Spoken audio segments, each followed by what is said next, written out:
Hey everybody, out here today doing some work for Bridgeford Foods. Been driving a lot lately for them, and it really gives me a good opportunity to get caught up on some of the YouTube videos. And you know, when you have kids around the house, young kids like we do at the house, you have to grab every spare second that you can to, you know, to try to get stuff done. And this is a really good opportunity for me to do that. But hey, what I wanted to talk about here today a little bit was the Bassmasters Classic. You know, tomorrow starts, it's the 50th Bassmasters Classic.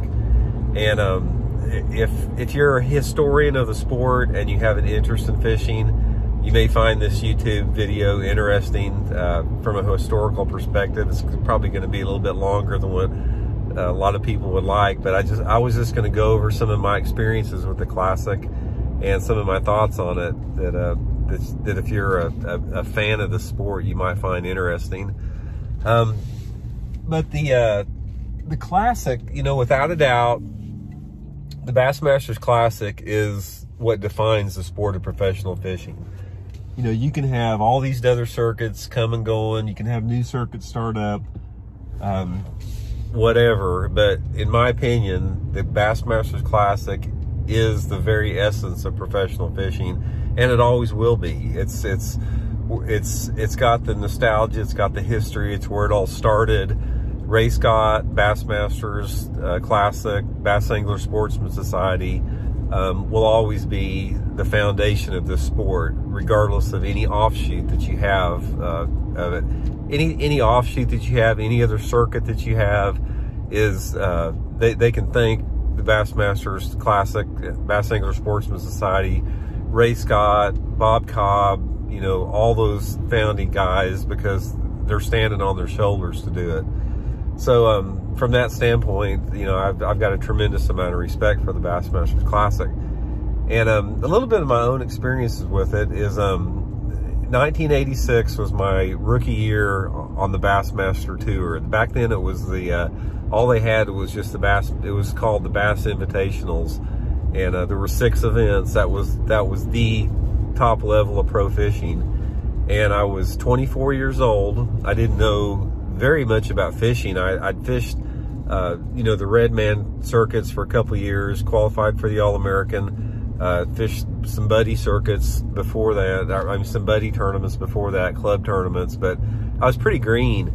And the first year on the circuit, you know, every lake that we went to, I had never been there before.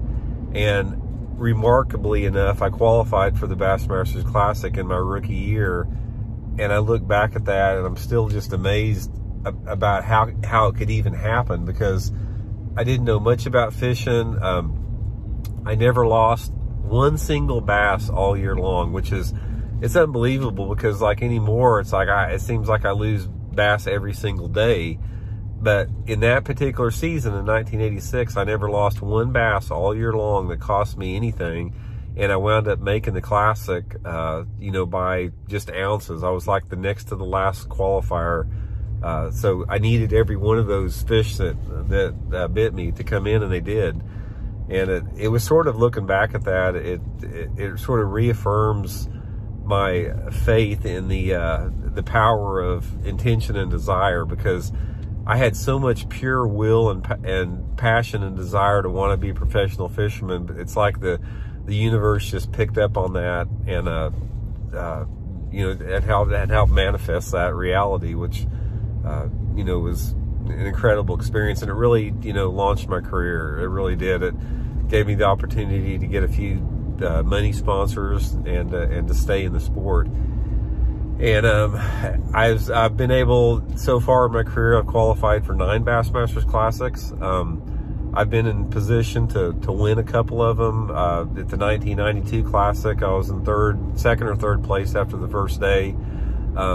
I finished 3rd in the 1998 Classic that Denny Breyer won, and actually I had the fish hooked in that tournament to win that Classic. And to be in the Bassmasters Classic and to be in position to win that tournament, it's the ultimate experience for a bass angler. I wish everybody could experience what that feels like, how much that makes you feel alive, and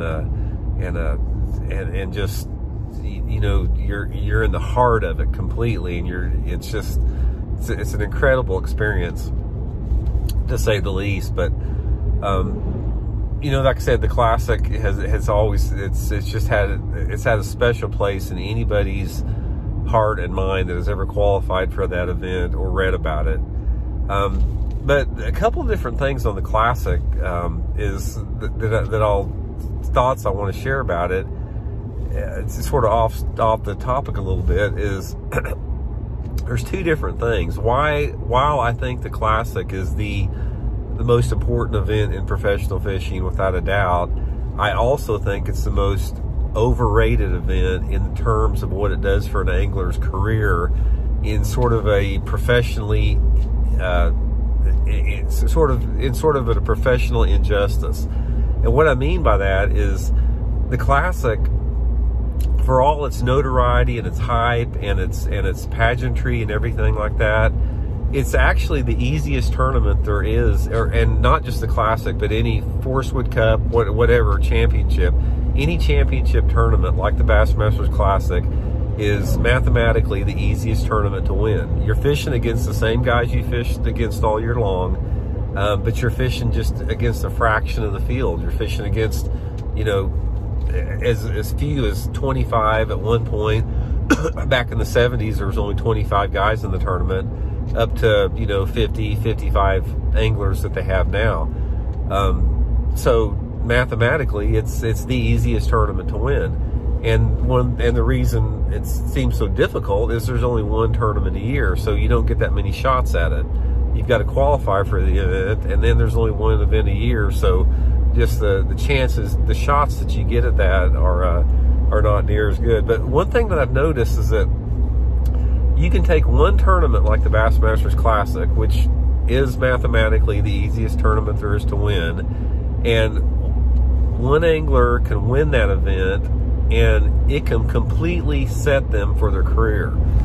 And almost regardless of what else they have done or will have done in the future, it's like that one event can solidify their career completely. Say they just got fortunate and they got on the right group of fish, won the tournament, and they're pretty much set into history. They've got exemptions, they've got opportunities that are not presented to anyone else.